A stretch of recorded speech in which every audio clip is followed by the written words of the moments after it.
Porque Jehová me dijo de esta manera, con mano fuerte, y me enseñó que no caminase por el camino de este pueblo, diciendo, no llaméis conspiración a todas las cosas que este pueblo llama conspiración, ni temáis lo que ellos temen, ni tengáis miedo. ¿Qué tal, amigos? ¿Cómo están?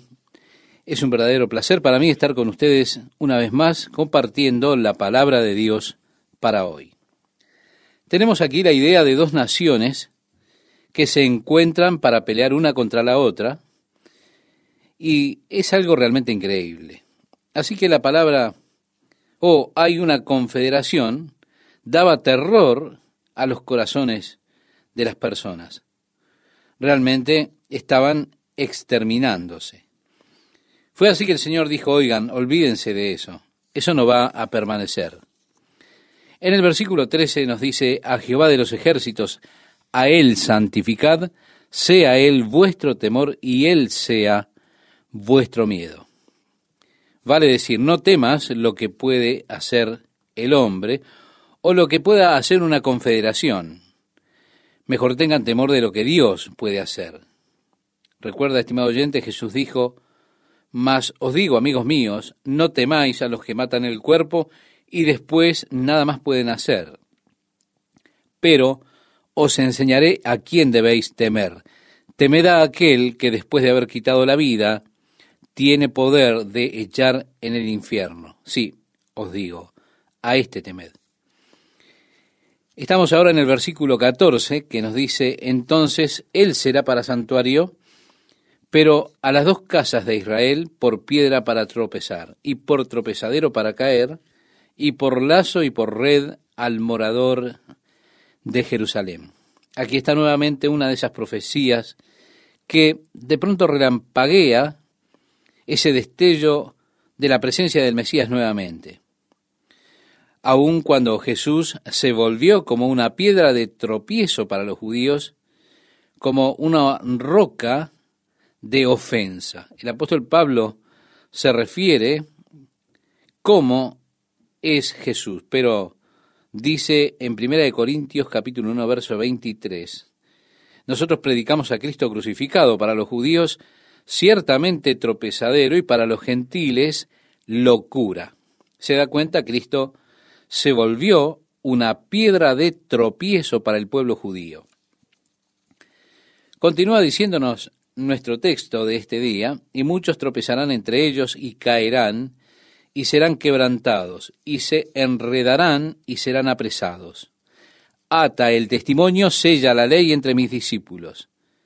Esperaré pues a Jehová, el cual escondió su rostro de la casa de Jacob, y en él confiaré. He aquí yo y los hijos que me dio Jehová somos por señales. Esto está en Isaías, como venimos leyendo, y allí vemos que él y sus hijos, sus nombres especialmente, eran una señal. Ya hemos considerado los nombres de los hijos de Isaías. El versículo 18 continúa diciendo, y presagios en Israel, de parte de Jehová de los ejércitos que mora en el monte de Sión. Y si os dijeren, preguntad a los encantadores y a los adivinos que susurran hablando, responded, ¿no consultará el pueblo a su Dios? ¿Consultará a los muertos por los vivos? A la ley y al testimonio, si no dijeren conforme a esto, es porque no les ha amanecido. Las personas en el día de hoy especialmente buscan a los espiritistas para que los guíen. Ellos allí estaban buscando una comunicación con los muertos para obtener la guía para ellos, para ser instruidos, para tener sabiduría. Dios habla en contra de eso. ¿No debería usted estar, de hecho, buscando al Dios viviente en lugar de estar buscando los espíritus de las personas que han partido? Con todo es asombroso cuántas personas en nuestro tiempo se involucran en el espiritismo. Personas que están buscando a los muertos para ser aconsejados. Pero no debería usted buscar a los muertos. Usted debería buscar al Dios vivo para tener consejo, para oír su ley, la ley de Dios, para tener sus testimonios, los testimonios de Dios. Entramos ahora en el capítulo 9. Dice así: mas no habrá siempre oscuridad para la que está ahora en angustia, tal como la aflicción que le vino en el tiempo que livianamente tocaron la primera vez a la tierra de Zabulón y a la tierra de Neftalí, pues al fin llenará de gloria el camino del mar de aquel lado del Jordán en Galilea de los gentiles. Bien, la invasión, por supuesto, comenzó con el norte, las tribus de Zabulón y Neftalí en la parte norte, en la Galilea superior. Allí fue donde comenzó la invasión. Cuando ellos comenzaron a moverse hacia allí, bueno, usted podría pensar que la gente ante ese movimiento se habría de arrepentir, se volvería a Dios y buscaría al Señor, pero en realidad no lo hicieron. Ahora, nuevamente él deja la escena inmediata y la profecía destella hacia el futuro. Aquí es donde usted viene a esta profecía. El pueblo que andaba en tinieblas vio gran luz. Los que moraban en tierra de sombra de muerte, luz resplandeció sobre ellos. Multiplicaste la gente y aumentaste la alegría. Se alegrarán delante de ti como se alegra en la siega, como se gozan cuando reparten despojos. Porque tú quebraste su pesado yugo y la vara de su hombro, y el cetro de su opresor como en el día de Madián. Porque todo calzado que lleva el guerrero en el tumulto de la batalla, y todo manto revolcado en sangre, serán quemados, pasto del fuego. Y ahora tenemos esta fabulosa profecía concerniente al nacimiento de Jesucristo y también concerniente a su ministerio. A partir del versículo 6 nos dice: porque un niño nos es nacido, hijo nos es dado, y el principado sobre su hombro, y se llamará su nombre Admirable, Consejero, Dios fuerte, Padre eterno, Príncipe de paz. Lo dilatado de su imperio y la paz no tendrán límite sobre el trono de David y sobre su reino, disponiéndolo y confirmándolo en juicio y en justicia desde ahora y para siempre. El celo de Jehová de los ejércitos hará esto. Qué hermoso destello de inspiración profética. Lo vemos cuando miramos allí a Isaías, más allá de toda esa confusión inmediata, presente en ese tiempo, esa confederación con Siria y Samaria, sabemos que no habría de permanecer, que habría de caer. Asiria habrá de ir, ha de tomar el territorio, habrá de descender a esa área, pero no podría tomarla. La esperanza del futuro no está en el hombre, estimado oyente. La esperanza del futuro está en ese niño que, según el capítulo 7, versículo 14 de este libro, nacería de una virgen. En este pasaje dice: porque un niño nos es nacido. Todo mira al nacimiento de Jesucristo desde el punto de vista de la profecía. Un niño nacido en Belén. Como decía el ángel, que os ha nacido hoy en la ciudad de David un Salvador, que es Cristo el Señor. Usted puede leer este pasaje en el Evangelio de Lucas, capítulo 2, verso 11. Un niño nacido. Mirando esto desde el lado divino, un hijo nos es dado. Desde los dos aspectos, desde el lado humano, un niño nos es nacido. Desde el lado divino, es más que un niño nacido, es un hijo que nos ha sido dado. El versículo 16 del capítulo 3 de Juan, que es tan conocido, nos dice: porque de tal manera amó Dios al mundo, que ha dado a su Hijo unigénito. Reiteramos, humanamente es un niño que ha nacido. Divinamente es un hijo que es dado. Y agrega: y el principado sobre su hombro. Esta parte de la profecía aún no se ha cumplido. Esta parte está todavía por cumplirse. Ahora, es por esto por lo que, y por favor tengamos piedad y comprensión con los discípulos, ellos estaban totalmente confundidos con Jesús. Ellos buscaban a su Mesías, estaban esperando al Mesías, anticipando la llegada del Mesías, pero ellos tenían esa expectativa porque sabían todas estas profecías. Y siempre que Jesús comenzara a hablar de su muerte, ellos seguramente estarían molestos porque ellos no querían hablar de su muerte, querían hablar acerca de él sentado en el trono de David. Querían hablar del reino, así que cada vez que él traía el hecho de que iba a ser crucificado, encontramos casos como el que tiene como protagonista a Pedro, que le dijo: Señor, lejos esté de ti.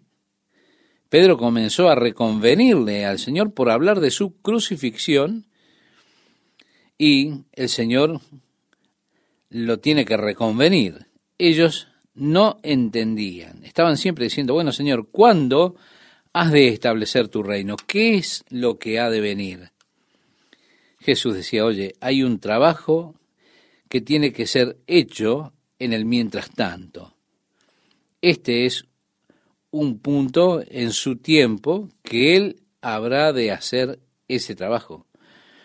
Pero en el mientras tanto, ellos no se daban cuenta que había un trabajo para hacer. Bien, ahora el reino sabemos que será establecido. Esa parte de la profecía tiene que cumplirse. Ya el niño nació, el hijo nos fue dado en una forma que por supuesto no esperaban. Su vida fue dada como precio de rescate por nuestros pecados. Pero ahora estamos aguardando el día cuando el gobierno esté sobre su hombro. Ese día vendrá pronto. Estoy convencido de ello. Cuando Jesús regrese para establecer su reino, el gobierno estará sobre sus hombros, y su nombre será llamado Admirable, Consejero, Dios Fuerte. ¿De quién ha de ser el nombre Dios Fuerte? Ese nombre es del niño que nació, el hijo que nos fue dado. ¿Y cómo molesta esto a alguna secta que pulula mucho en nuestro tiempo, de aquellos que son los testigos de Brooklyn? No les gusta hablar de Jesús como Dios, pero así lo dice este pasaje. Aún más, tiene como nombre Padre Eterno, Príncipe de Paz. Ese es su nombre. Lo dilatado de su imperio y la paz no tendrán límite. Pensando en la profecía de Miqueas, allí nos dice: pero tú, Belén Efrata, pequeña para estar entre las familias de Judá, de ti me saldrá el que será Señor en Israel. Y sus salidas son desde el principio, desde los días de la eternidad. El profeta Miqueas, en su libro, en el capítulo 5, verso 2, decía estas palabras: si él gobernará sobre el trono de David, estará allí su reino, disponiéndolo y confirmándolo en juicio y en justicia de ahora y para siempre. Y dice este profeta: el celo de Jehová de los ejércitos hará esto. Así que es esta magnífica profecía de lo que aún está en el futuro y ha de acontecer cuando Jesús regrese y establezca su reino. Él vendrá en poder y en gran gloria. Ya no vendrá como un niño, no vendrá como siervo para morir. Él ya murió una vez por todos. Él estará viniendo, volviendo otra vez, pero en esta oportunidad para reinar, para establecer su reino eterno. Ahora, Dios habrá de traer su juicio sobre estas personas y viene de regreso ahora a lo inmediato.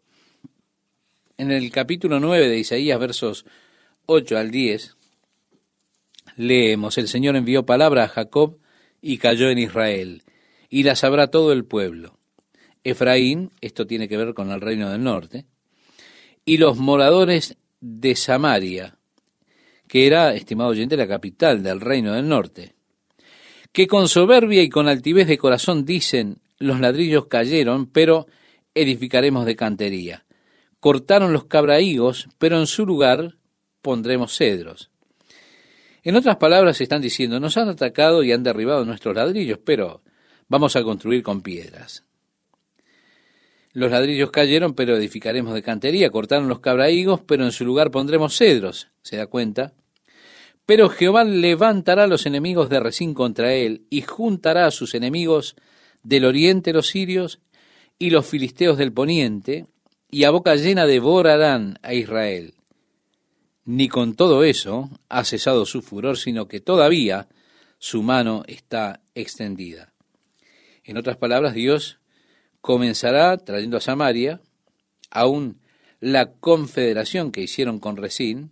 Siria habrá de venir contra Samaria y serán juntados con los filisteos en el ataque. Pero, a pesar de eso, los corazones de las personas todavía estaban endurecidos contra Dios. Por tanto, Dios continúa su juicio. Su mano está extendida aún porque esto no va a cambiar, no los va a cambiar a ellos, seguirán endurecidos, no va a traerles un avivamiento, no. En el versículo 13 dice, pero el pueblo no se convirtió al que lo castigaba, ni buscó a Jehová de los ejércitos. ¿Se da cuenta? Dios a veces trae juicio a nuestras vidas, o trae juicio en la vida de un pecador, buscando hacerlo regresar a este pecador hacia Dios. Ahora, si usted no responde, la cosa se pondrá peor y peor hasta que finalmente usted es destruido. Y por todo esto, ellos pasaron por todo esto, pero no se volvieron a Dios, ni lo escucharon. El verso 14 nos dice, y Jehová cortará de Israel cabeza y cola, rama y caña en un mismo día. El anciano y venerable de rostro, es decir, el hombre anciano, es la cabeza. El profeta que enseña mentira es la cola. Sí, Dios habría de exterminarlo. Porque los gobernadores de este pueblo son engañadores y sus gobernados se pierden. Realmente esto es algo trágico, cuando los líderes, supuestos líderes espirituales, guían al pueblo al error. Jesús dijo, y les decía una parábola, ¿acaso puede un ciego guiar a otro ciego? ¿No caerán ambos en el hoyo? Esto usted lo puede leer en el Evangelio de Lucas, capítulo 6, verso 39. Y allí vemos cómo tiene sentido esto. Y si el pueblo está siguiendo líderes ciegos, falsos profetas, que los están conduciendo al error, la cosa no puede ser de otra manera. Hay muchas personas en el día de hoy que siguen o son guiados por falsos profetas. Hay muchas distorsiones de la verdad en el mundo presente, muchos ministros de nombres muy largos, evangelistas y demás, que utilizan prácticas totalmente mundanas, tratando de ganar el apoyo de las personas para su ministerio, enviando cartas en las cuales les ruegan para que pongan dinero, den fondos para sus ministerios. Hay una total inconsistencia en todo esto. Mire, solían tener una estación de radio en la localidad del Río, Texas, que solía transmitir a todo evangelista alocado allí en el país. Y los artefactos que estos sujetos ofrecerían, usted no lo puede creer. Había un sujeto que estaba ofreciendo billeteras milagrosas. ¿Se da cuenta? Usted podía enviar por una de estas billeteras milagrosas. Él le garantizaba que usted nunca estaría en bancarrota en tanto la mantuviera con usted. Serían benditos de Dios. Tenían una billetera milagrosa y siempre esa billetera tendrá algo dentro. Ahora usted tenía que hacer una donación de $10 y demás, y entonces usted tendría esta billetera milagrosa. Pero luego él decía, ahora amigos, quiero hablar con ustedes acerca de este programa, de este ministerio. Estamos necesitando su apoyo y si usted no envía su apoyo justamente en este tiempo, tendremos que salir al aire diciendo que ya no tendremos más el programa, amigos. O sea, saldremos del aire. Así que, por favor, ahora envíenos su diezmo, su ofrenda para que no tengamos que salir del aire. Y si usted da una ofrenda generosa, le enviaremos una billetera milagrosa. ¿Se da cuenta? Hombre, eso es inconsistente. ¿Por qué no usa él una de esas billeteras milagrosas? Y así puede permanecer en el aire. Es así que ellos envían esas cartas clamando, diciendo que son pobres, donde expresan nuestro ministerio está amenazado. No vamos a estar aptos para llevar adelante este ministerio, no estamos siendo capaces de llevarlo a menos que escuchemos que usted hace algo por nosotros. Y si escuchamos de usted algo importante, le enviaremos nuestro libro gratuito de cómo ser saludables, ricos, sabios, cómo tener más fe. Ahora, ¿por qué no ejercitan esa fe para fundar su programa? O ese pensamiento de potencialidad, ¿por qué no lo usan ellos para sí mismos? ¿Por qué tienen que enviar cartas rogándole a la gente que les mande fondos?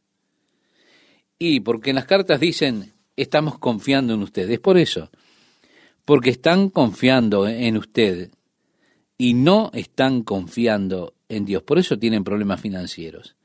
Si estuvieran confiando en el Señor, no estarían en problemas. Si estuvieran confiando en Dios, no estarían atravesando problemas financieros. Los líderes de este pueblo los llevaban a errar. Y los que son guiados son destruidos, decía el profeta. Es trágico de verdad. Todas las propagandas que faltan a la verdad que están aconteciendo en el país en el día de hoy, todas esas cartas que las personas reciben. Yo no leo de Pablo el apóstol o de Jesús usando esas listas de mail para apoyar sus esfuerzos misioneros. Ellos confiaban en Dios el Padre. Concluyendo, a partir del versículo 17 del capítulo 9 de Isaías, dice, por tanto, el Señor no tomará contentamiento en sus jóvenes, ni de sus huérfanos y viudas tendrá misericordia, porque todos son falsos y malignos. Así que le invito a que usted lee lectura hasta el versículo 21, culminando así la primera parte del día de hoy. ¿Qué tal, amigas, amigos, cómo están? Si tiene su Biblia a la mano allí y quiere acompañarme en la lectura, dice así, hay de los que dictan leyes injustas y prescriben tiranía para apartar del juicio a los pobres y para quitar el derecho a los afligidos de mi pueblo, para despojar a las viudas y robar a los huérfanos. Créame, esto es lo que me enoja más.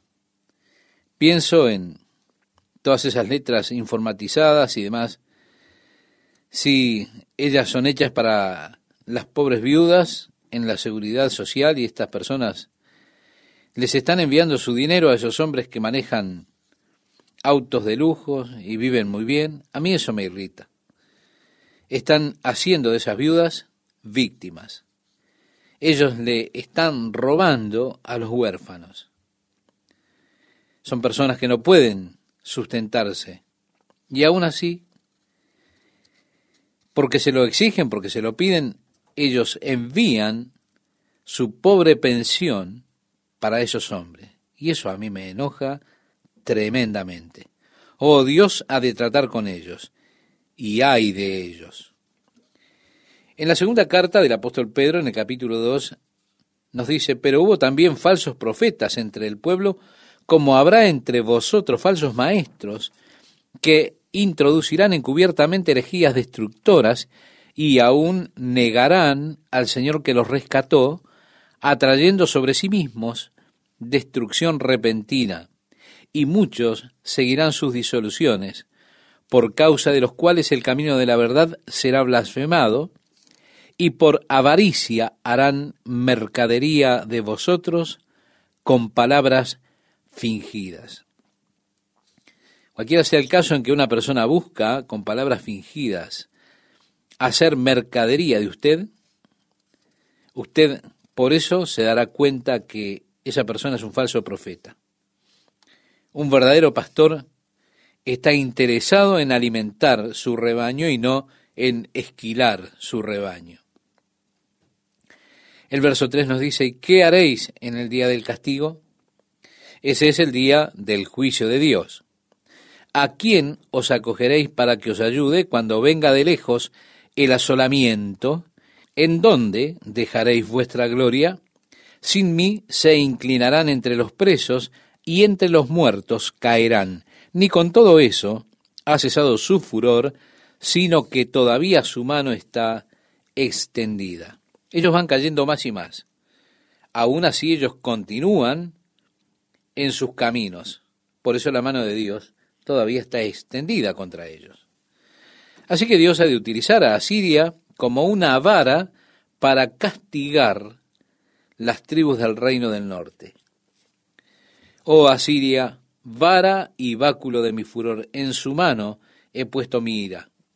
Le mandaré contra una nación pérfida y sobre el pueblo de mi ira le enviaré para que quite despojos y arrebate presa y lo ponga para ser hollado como lodo de las calles, aunque él no lo pensará así ni su corazón lo imaginará de esa manera, sino que su pensamiento será desarraigar y cortar naciones no pocas. Porque él dice, mis príncipes, ¿no son todos reyes? ¿No es Calno como Carquemis, Hamat como Arfad y Samaria como Damasco? Estimado oyente, en otras palabras, ellos dicen, yo he destruido todas esas ciudades capitales, he destruido las otras naciones, y ¿no es esta como la otra? Yo solo pasaré por ellas y las destruiré. Aquí hay algo interesante. Dios dice, yo utilizaré a Siria como la vara para que mi juicio venga y para eliminar a Samaria. Aún así, a pesar de que Asiria fue utilizada como la vara del juicio de Dios, ya que los destruyeron, asirios entraron, arremetieron y destruyeron el pueblo de Dios, de esa manera Dios también ha de eliminar a Asiria. Ellos no se dieron cuenta que Dios los estaba utilizando en eso. Y se comenzaron a llenar de orgullo. No se dieron cuenta que era Dios que los estaba utilizando. Es interesante cuando volvemos al libro de Crónicas y leemos acerca de Ezequías, cuando Sennacherib fue contra Jerusalén, y allí él comienza a desafiar a los hombres que estaban en el muro. Él dijo, no permitan que Ezequías el rey les diga que Dios se ha de encargar de todas las cosas, que Dios los defenderá, porque ¿dónde están los dioses de los sirios?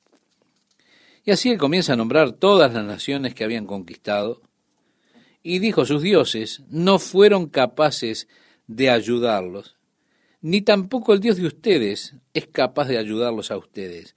No escuchen a Ezequías. Él solo les está diciendo, no se preocupen, Dios se encargarán. Escuchen, los otros dioses no fueron capaces de manejarlo, y el Dios de ustedes no será capaz de manejar esto tampoco. La misma cosa que Isaías predijo es exactamente la misma burla que el embajador asirio habló contra el pueblo. Y así, debido a que Dios dijo, porque ellos dijeron que yo no soy capaz de defender, observen lo que voy a hacer. Recuerda, en una noche el ángel del Señor atravesó el campamento de los asirios y mató a 185,000 de las primeras líneas de tropas. Quebró el respaldo de la invasión asiria. Cuando ellos se despertaron en la mañana, los israelitas observaron y su enemigo no era más que un puñado de cadáveres. 185,000 muertos por el ángel del Señor en una noche. Un ángel del Señor. Esto resulta interesante. Cuando me doy cuenta que un ángel es capaz de hacer esto en una noche. Porque yo recuerdo la declaración que hizo Jesús cuando Pedro sacó su espada, cuando vinieron a prender al Señor para llevarlo a juicio y a la cruz. Él sacó su espada para defender al Señor. ¿Se da cuenta? Muchas veces también nosotros buscamos defender a Dios. Y decimos, yo te defenderé, Señor. El día en que el Señor necesite mi defensa, realmente créame, Él ha de estar en serios problemas. Nunca necesitará eso. Jesús le dijo a Pedro, hey, guarda tu espada, ¿no te das cuenta, Pedro, que yo puedo llamar 10.000 ángeles que vengan a defenderme ahora mismo? Guarda tu espada, Pedro. La copa que el Padre me ha dado, ¿no la beberé? En otras palabras le estaba diciendo, yo tengo el control, Pedro, no te preocupes. Estoy en el trono, tengo el control. Pedro, guarda tu espada ahora. Yo podría salir de esto si quisiera. Eso es lo que le está diciendo Jesús a Pedro. Pero él agregó, pero la copa que el Padre me ha dado a beber, ¿no he de beberla? Piense si un solo ángel pudo eliminar 185.000 asirios en una noche, con toda seguridad, los 10.000 ángeles que podría enviar el Padre lo podrían haber librado fácilmente de la mano de aquellos soldados romanos, del sumo sacerdote y todo lo demás. Pero Jesús bebió la copa por usted y por mí. Él se sometió a sí mismo, a la voluntad del Padre, y pagó el precio para que usted, estimado oyente, pudiera tener redención, para que usted pudiera tener el perdón de sus pecados, para que fuera capaz de morar con Él eternamente en su reino. Ahora, en vista que Él recibió esto por usted, ¿no es más bien ridículo que una persona no acepte ahora el ofrecimiento que Él da desde que Él pagó el precio y todo lo que usted tiene que hacer simplemente ahora es aceptarlo? Eso es más bien algo tonto no aceptarlo. Así que los asirios se llenaron de orgullo porque Dios estaba entregando a Samaria en sus manos, y ellos pensaron que lo estaban haciendo por ellos mismos. El verso 10 del capítulo 10 de Isaías dice, como halló mi mano los reinos de los ídolos, siendo sus imágenes más que las de Jerusalén y de Samaria. En otras palabras, ellos pensaban que sus dioses eran superiores, y por eso ellos estaban conquistando las otras tierras, porque tenían dioses superiores. Y eso es exactamente lo que decía Sennacherib al rey Ezequías. El versículo 12 nos dice ahora, pero acontecerá que después que el Señor haya acabado toda su obra en el monte de Sión y en Jerusalén, castigará el fruto de la soberbia del corazón del rey de Asiria y la gloria de la altivez de sus ojos. Él está diciendo, yo acabaré con él. Y Dios lo hizo. Los eliminó. En una noche 185.000. Rabsacés volvió y fue asesinado en su templo. Incluso fue como el profeta declaró que habría de ser. El versículo 13 leemos, porque dijo, con el poder de mi mano lo he hecho, con mi sabiduría, porque he sido prudente. Quité los territorios de los pueblos y saqueé sus tesoros, y derribé como valientes a los que estaban sentados. Y halló mi mano como nido las riquezas de los pueblos. Y como se recogen los huevos abandonados, así me apoderé yo de toda la tierra, y no hubo quien moviese ala, ni abriese boca y graznare. Sí, los asirios comenzaron a exaltarse a ellos mismos, diciendo, yo he hecho todas estas cosas. ¿No se dan cuenta que eran solamente una herramienta que Dios estaba utilizando? Que solamente eran un instrumento que Dios utilizó. Considerando que Él solo fue un instrumento en la mano de Dios, es que Dios dice, ¿se gloriará el hacha contra el que con ella corta? El hacha es solamente un instrumento. El hacha sin la mano del hombre, sin el brazo del hombre, está allí solamente inactiva, no puede hacer nada. Solamente es cuando el hacha es utilizada por un hombre que puede tener algún valor para cortar. Por eso dice también, se ensoberbecerá la sierra contra el que la mueve. El instrumento nunca tiene que buscar tomar la gloria para él mismo. La gloria debería ir para aquel que utiliza el instrumento, porque el instrumento por sí mismo no puede hacer absolutamente nada. ¿Qué lección es esta para nosotros, estimado oyente? Que muchas veces buscamos ser instrumentos en las manos de Dios. ¿Se gloriará el hacha contra el que con ella corta? Todo lo que podemos hacer como instrumentos es precisamente ser eso, un instrumento en la mano de Dios.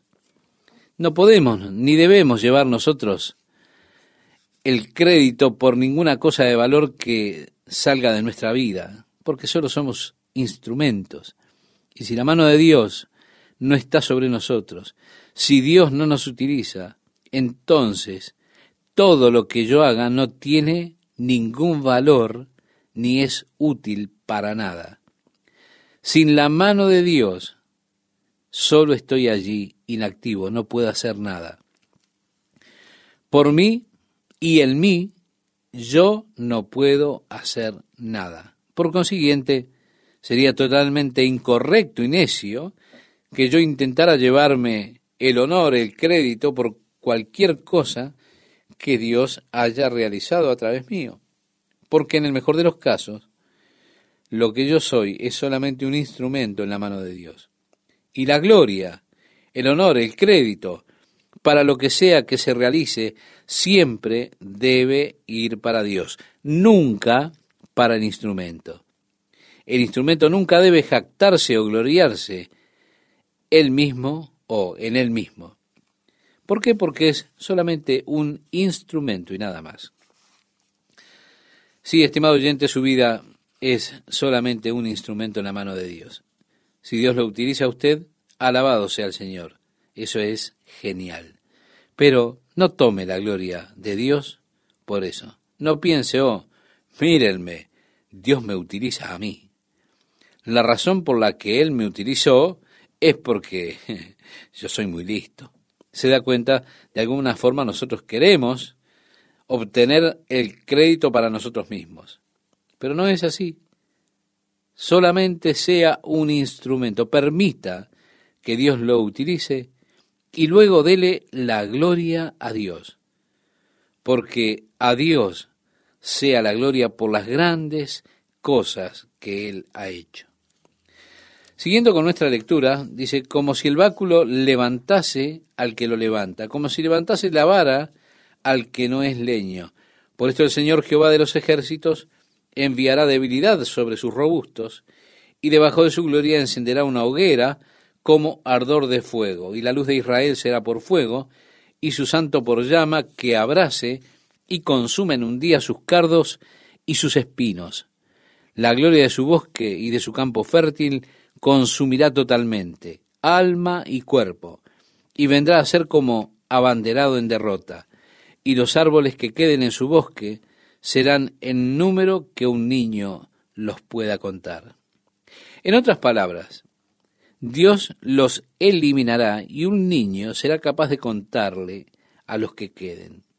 Un niño podrá contar a los soldados que regresen de la invasión.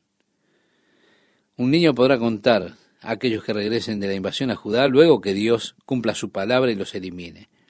Debido a su orgullo, porque ellos comenzaron a gloriarse en ellos mismos, en su capacidad, en su poder, en lugar de gloriarse en el hecho de que Dios los estaba utilizando. El profeta Isaías observa, mira hacia adelante, hacia un día futuro, muy pronto para que se cumpla cuando Dios preserve su remanente, un remanente de ese pueblo judío, lo cual ocurrirá en ese momento de la gran tribulación, cuando Dios tomará ese remanente y lo ha de preservar en la ciudad de piedra llamada Petra durante ese tiempo de gran tribulación. Nosotros hemos de ver más de esto cuando lleguemos al capítulo 16 y al capítulo 26. Pero ahora Isaías mira hacia la gran tribulación y dice, acontecerá en aquel tiempo que los que hayan quedado de Israel y los que hayan quedado de la casa de Jacob nunca más se apoyarán en el que los hirió, sino que se apoyarán con verdad en Jehová, el Santo de Israel. Vea usted, ellos llegará el momento en que serán engañados por el anticristo. Ese anticristo vendrá con poder. Él ha de hacer un pacto con la nación de Israel, por medio del cual él ha de ayudarlos para que puedan reconstruir su templo. Ahora, debido a que él ha de ayudarlos para que reconstruyan su templo, ellos, los judíos, han de aclamarlo a este anticristo como su Mesías. las personas del pueblo judío están esperando que llegue su Mesías. Para esas personas, usted habla con un judío ortodoxo y usted dice, ¿cómo van a reconocer a su Mesías cuando Él venga? Ellos les dicen, Él nos ayudará a construir el templo. Eso precisamente es lo que está buscando el pueblo judío, especialmente los judíos ortodoxos. Un hombre que venga y les ayude a construir su templo. Ahora, eso es lo que hará precisamente el anticristo. Jesús dijo, yo he venido en nombre de mi Padre y no me recibís. Si otro viniera en su propio nombre, a ese recibiréis. Sí, ellos han de aclamar a ese hombre. Han de decir, este es el Mesías. Ellos dijeron, nosotros no estamos buscando por un divino Hijo de Dios. Nosotros buscamos a un hombre como Moisés. Él solo será un hombre, así como Moisés era un hombre. Él nos ayudará a construir el templo. Yo los he oído decirme esto una y otra vez. La Biblia nos dice exactamente lo que ha de acontecer. El príncipe de las personas vendrá. Hará un pacto con la nación de Israel. En medio del período de 7 años, luego de 3 años y medio, Él ha de romper ese pacto. Cuando llegue al templo reconstruido, Él ha de poner su pie allí y dentro del templo declarará que Él es el mismo Dios. Así que aquí leemos acerca de esto. El remanente que escapó, Jesús dijo que cuando eso suceda, cuando veas la abominación de la desolación que habló Daniel, el profeta, que estará en el lugar santo, entonces huyan al desierto. Ni siquiera se detengan en la casa para tomar un abrigo. Salgan de allí. Así que el remanente que huya de Jerusalén ya no ha de confiar más en el anticristo, sino que allí ocurrirá una conversión nacional. Ellos se volverán al Señor y comenzarán a confiar en Él. Ellos permanecerán en el Señor, el Santo de Israel, en verdad. Allí habrá entonces un avivamiento o un reavivamiento tremendo. El remanente volverá, el remanente de Jacob volverá al Dios fuerte. Dios destruirá al mundo por medio del juicio, pero solo un remanente permanecerá. Tenemos el período de la gran tribulación. Pues el Señor, Jehová de los ejércitos, hará consumación ya determinada en medio de la tierra, dice el verso 23, y le invito a que lea hasta el versículo 27. Esa unción que el anticristo pondrá sobre ellos, evidentemente, será para que sean totalmente destruidos. Ahora nos estamos acercando a la batalla de Armagedón. El verso 28 nos dice, vino hasta Ajat, pasó hasta Migrón, en Micmas contará su ejército. Hacia adentro del área de Meguido, donde ocurrirá la gran batalla.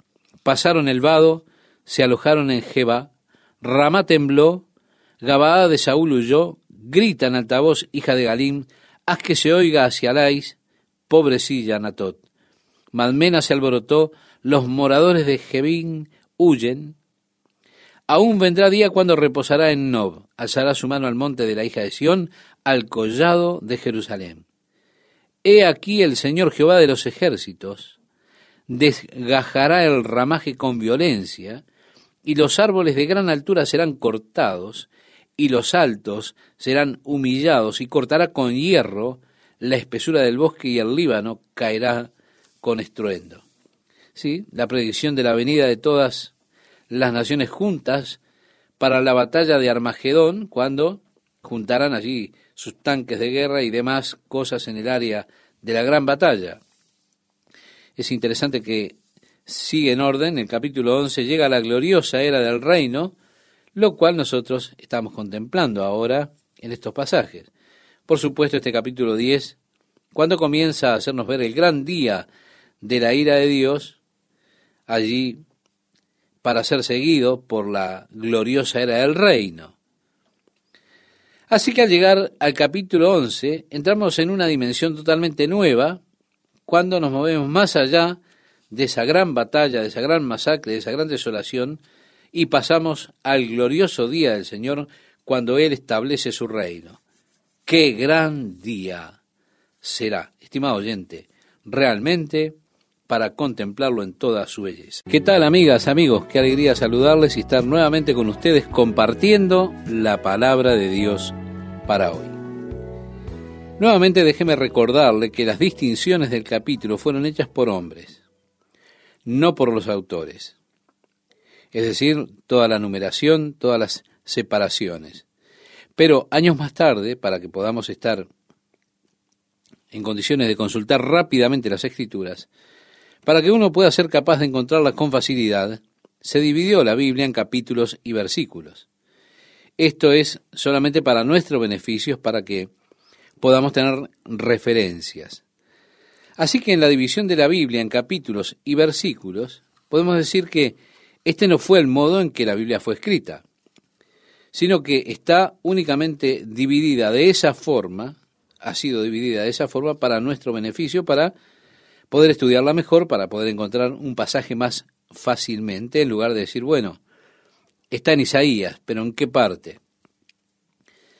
Podemos decir ahora entonces, está en Isaías capítulo 11, versículo 1, así. Esa es la forma en que podemos encontrar los versículos, los pasajes, se hace mucho más fácil para nosotros.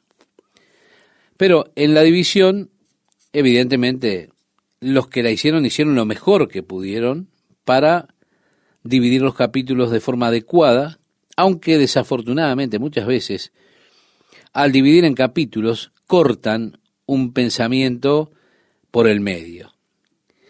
Y porque estamos en un hábito de leer un libro en un tiempo, a veces comenzamos un nuevo capítulo sin tener la referencia al capítulo anterior, o quitamos al final del capítulo la parte que le corresponde. Muchas veces los pensamientos se trasladan justamente al comienzo del próximo capítulo y nosotros nos perdemos esa parte, esa riqueza. Ahora, esta es una de esas áreas en donde los pensamientos al final del capítulo 10 tienen allí a Dios en su juicio, un juicio por el cual habrá de cortar las naciones como los árboles del Líbano. Él simplemente ha de labrar y habrán de quedar los muñones de esos árboles. Dios habrá de borrarlos de las naciones y demás, dejándolos como, decíamos, como muñones. Así que leemos, saldrá un tronco o una vara, una rama, del tronco de Isaí y un vástago retoñará de sus raíces. Usted puede tener esta imagen ahora de las naciones nivelándose allí. Parece como una selva que ha sido talada y quedan solamente esos pequeños trozos allá abajo de cada árbol, pero fuera de uno, y eso es fuera de la rama de Isaí, allí aparece nueva vida, aparece una nueva rama que sale, como si de todos esos troncos que están allí en el Líbano, de repente de uno sale un tallo. Por supuesto, esa es una hermosa profecía que tiene que ver con Jesucristo y la era del reino que vendrá. Todo lo demás está nivelado como, o en ese estado de haber sido cortados, de quedar todo desolado, como resultado de la batalla de Armagedón y los despojos que quedaron allí. De esos despojos, una nueva vida surgirá. Y Jesús es reconocido entonces allí como la rama del tronco de Isaí.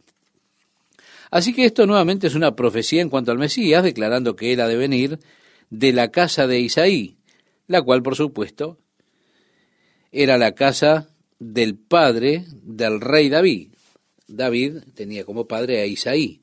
Así que es una reafirmación de la promesa de Dios que le hizo a David, que Dios habría de construirle a David casa y que del linaje de David vendría el Mesías.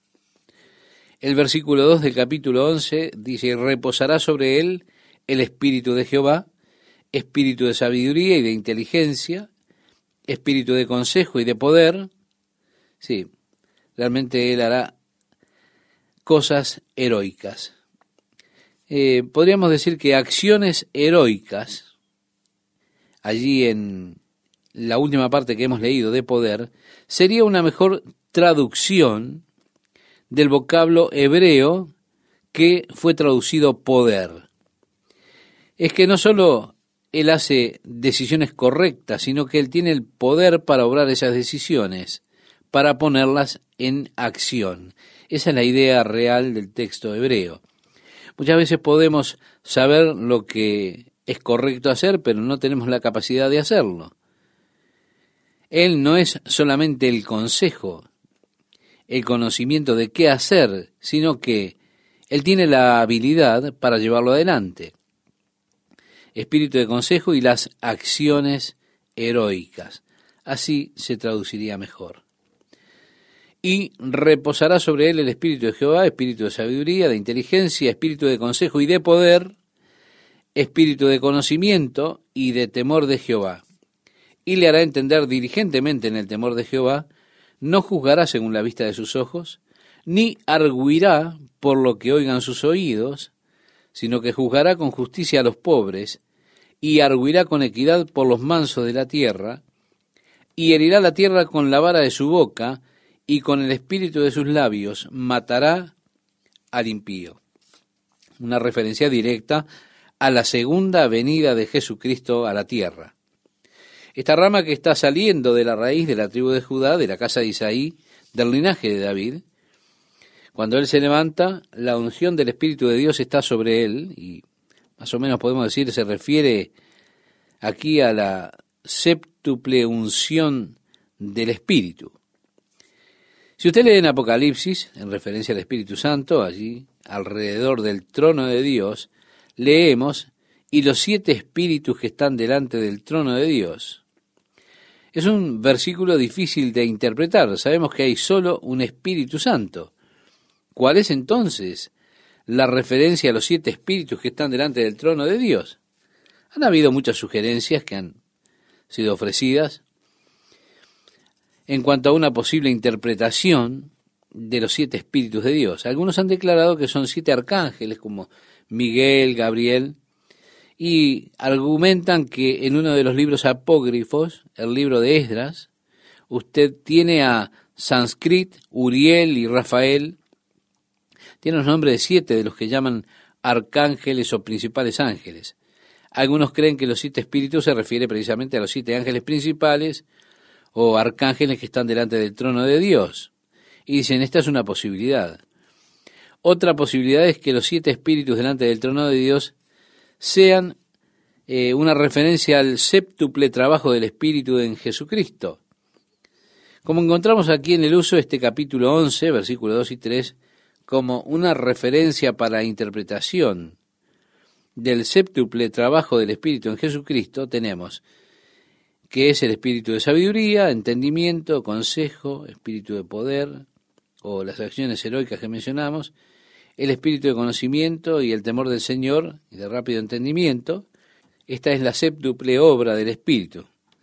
Así que, ¿cuál es la interpretación correcta? Bueno, simplemente sugiero que mire esto y ore acerca de este tema y averigüe con qué usted se siente más confortable o más atraído por eso, se siente mejor. No hay forma en que uno pueda ser dogmático en cuanto a esto. Hay posibilidades que pueden estar correctas y estas dos que mencionamos tal vez pudieran ser. Es posible que estén ambas equivocadas y que hay algo que descubriremos cuando lleguemos a la presencia de Dios y allí diremos, oh, de esto es de lo que hablan los 7 espíritus delante del trono. Muy bien, ¿se da cuenta? Así que tengo muchas cosas que están archivadas aquí en un catálogo que dice esperar por más información.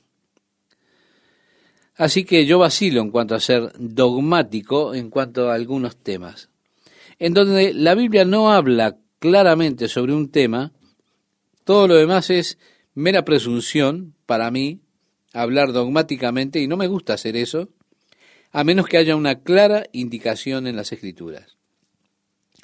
Pero quienes dicen que es el séptuple o el trabajo completo, siendo 7 el número de lo completo, la obra completa del Espíritu en la vida de Cristo, esto se manifiesta en la vida de Cristo. Y entonces se usa este pasaje como una referencia a esa idea. Lo cierto es que Él vendrá a juzgar la tierra y su venida, en el resplandor de su venida, dice que el anticristo, la bestia, será destruido con la espada filosa que sale de su boca. La palabra del Señor es como una espada de doble filo y tiene tal poder la palabra de Dios. Dios dice, sea la luz, y fue la luz. Tal el poder de la palabra de Dios, como leemos en Génesis, capítulo 1, versículo 3. Es conocido como el orden divino, la habilidad de Dios de hablar para que algo tenga existencia, el tremendo poder que tiene la palabra de Dios. Tan pronto como Dios dice algo, así existe, es una realidad. En el momento en que Dios lo declara, eso tiene existencia. Así que aquí tenemos al anticristo, el hombre de pecado, el hijo de perdición, como se lo menciona en el Nuevo Testamento, que ha demostrado tal poder maravilloso que todo el mundo anda preguntando por él. Está allí haciendo todas esas maravillas y señales y milagros mentirosos, de manera que todo el mundo ha sido cautivado por ese hombre de pecado, creando tal fuerza militar poderosa que dicen, ¿quién podrá hacer guerra contra la bestia? Aparentemente para vencer a todo el que se interponga en su camino. Él comienza a moverse hacia abajo para conquistar África, pasa a través de Egipto, llega a los bordes de Libia y Etiopía, cuando las noticias llegan de que China está invadiendo por el este. Es así que él toma entonces sus tropas y regresa de la invasión a África para enfrentar esa invasión de China. Y se encuentran en el Valle de Meguido, y estando enfrentados estos tremendos ejércitos en la planicie de Jezreel, en el Valle de Meguido, ocurre el regreso de Jesús en gloria. Este hombre que ha engañado a todo el mundo, el anticristo, ese hombre que ha hecho que todo el mundo se asombre de su poder y demás, ese hombre que el mundo mira como el gran líder mundial, el más grande que el mundo haya visto alguna vez, el hombre más poderoso que haya existido en esta tierra. Pero Satanás invierte en este hombre con todo su poder y con toda su autoridad, porque Satanás hace por él lo que él se ofreció a hacer por Jesucristo. Si era que Jesús se inclinaba delante de él y lo adoraba, ¿cómo sabemos Jesús lo rechazó? Pero este hombre lo aceptó y Satanás le dio su trono, su autoridad. Y este hombre está allí gobernando sobre todo el mundo con el poder de Satanás, que obra detrás de él, y todo el mundo queda asombrado. Los dos testigos que Dios ha enviado, que son ungidos con poder, Elías y Moisés o Enoc, quien quiera que sea el compañero de Elías, ese hombre tiene poder para matarlos. Es decir, el anticristo tiene poder para matarlos. Por tanto, él sostiene su poder sobre Dios, como si fuera más grande que Dios. Y todo el mundo está maravillándose de él, diciendo, ¿quién puede hacer guerra contra él? En ese momento Jesús viene y dice, bueno, ya es suficiente. Y simplemente con la palabra que sale de la boca de Jesucristo, eso es todo lo necesario. No se mete Jesucristo en un gran conflicto con él, no entra en una gran batalla, simplemente él habla su palabra y este hombre es totalmente exterminado. Oh, el poder de la palabra de Jesucristo. Ahora, él está viniendo entonces y comienza a juzgar. Él congrega a las naciones, las tiene allí juntas para el juicio cuando Jesucristo regresa nuevamente. En el Evangelio de Mateo, capítulo 25, podemos leer después acerca de esto, cuando él juzga, no llama a testigos, no los necesita, él no necesita que alguien venga y testifique uno contra otro. De hecho, cuando Jesús estuvo aquí, Juan nos dice en su Evangelio que él no tenía necesidad que nadie le diese testimonio del hombre porque él sabía lo que había en el hombre. Esto puede ser especialmente una cosa atemorizante si usted está del lado equivocado de la cerca, por decirlo de alguna manera. Saber que aquí hay un hombre, y eso fue lo que la mujer en la fuente de Samaria, la mujer samaritana, en el capítulo 4 del Evangelio de Juan, cuando fue y dijo a sus amigas, vengan, un hombre me dijo todo lo que he hecho. Amigo, es bastante duro eso. Por supuesto, eso fue lo que trajo o atrajo a Natanael cuando se encontró con Jesús. Jesús dijo, estupendo, aquí hay un israelita en el cual no hay engaño. Natanael le dijo a Jesús, ¿cómo me conociste? Jesús le dijo, bueno, cuando estaba sentado debajo de la higuera te vi. Y por esa respuesta, Natanael dijo, verdaderamente tú eres el Mesías, el Hijo de Dios. Jesús le dijo, ¿crees solo porque digo que te vi debajo de la higuera? Mira alrededor, verás mucho más que eso. Pero él se percató de que Cristo tenía ese tipo de percepción, la habilidad de ver dentro del hombre. Jesús ejercitó esa habilidad perceptiva, esto de ser capaz de ver justo allí dentro. Así que él no juzga por oír el testimonio de alguien o de algunos testigos. No, simplemente él sabe todo. Quiero decir, él juzga esto a través del total conocimiento que él tiene de cada uno de los hombres. La Biblia dice que, bien, todas las cosas están desnudas y abiertas a los ojos de aquel a quien tenemos que dar cuenta. ¿Se da cuenta, estimado oyente? No hay nada que se pueda esconder de su mirada. Quiero decir, no puede usted esconder o cubrir una cosa cuando usted está delante de Dios. Él mira justo dentro de usted y ve absolutamente todo. Podríamos decir, es como su visión de rayos X que percibe todo. Estoy agradecido que tengo el escudo. Bueno, no es un escudo de plomo, sino el escudo de la sangre de Jesucristo que borra todo el pasado. Estoy contento por ese perdón que me ha dado Dios. Estoy tan alegre por ese perdón y esa limpieza del pasado en la sangre de Jesucristo. Así que cuando Él me mira, Él me ve puro, me ve justo, me ve santo. Y ese es el único modo en que quiero que Él me vea. Quiero permanecer en Cristo, quiero habitar en Él.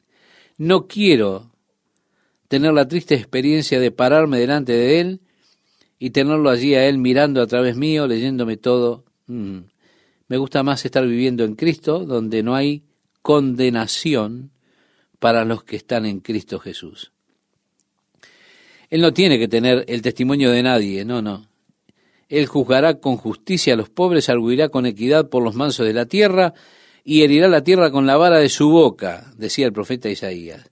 La Biblia nos dice que eso será precisamente en esa era en la cual Él ha de establecer su reino en este mundo. La era cuando Él gobernará con vara de hierro y con el espíritu de sus labios matará al impío. El capítulo 11 de Isaías, versículo 5, continúa diciendo, y será la justicia cinto de sus lomos y la fidelidad ceñidor de su cintura.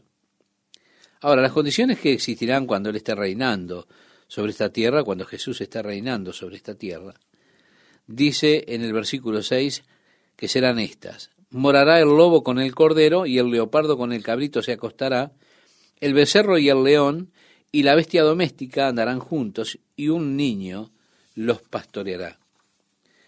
¿Nos vemos, estimado oyente, en el mundo que Dios creó? Ahora no vemos eso, pero nosotros ahora estamos viendo el mundo que está sufriendo la maldición del pecado del hombre, la maldición que ha sido esparcida por este mundo. Es por esto porque la naturaleza no nos da una verdadera imagen de Dios. Puede declararnos su gloria, su poder, su majestad, su fuerza, pero no declara su amor, porque la tierra está en rebelión contra Dios. Ahora, cuando Jesús establezca su reino, ese reino milenial, la tierra estará en paz. Y así entonces podremos ver a un pequeño niño tomando un león de la melena y trayéndolo allí. ¿Se da cuenta? ¡Qué tremenda mascota tendrá! El día vendrá cuando un pequeño niño los ha de guiar. También dice, la vaca y la osa pasarán, sus crías se echarán juntas, y el león como el buey comerá paja, es decir, ya no serán más carnívoros.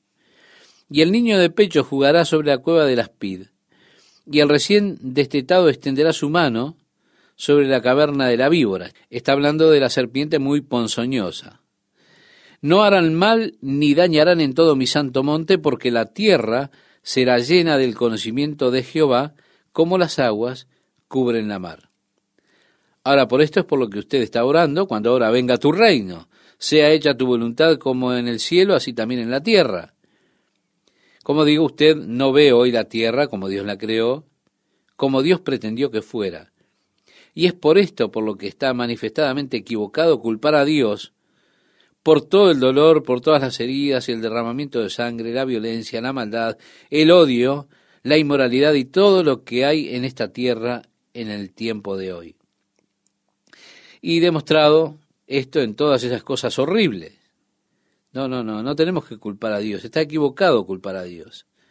Porque no será así cuando Jesús venga para establecer su reino nuevamente en este mundo y establecer así un reinado de justicia, verdadera paz, verdadera seguridad. Oh, qué hermoso tiempo. Realmente oremos, venga a tu reino.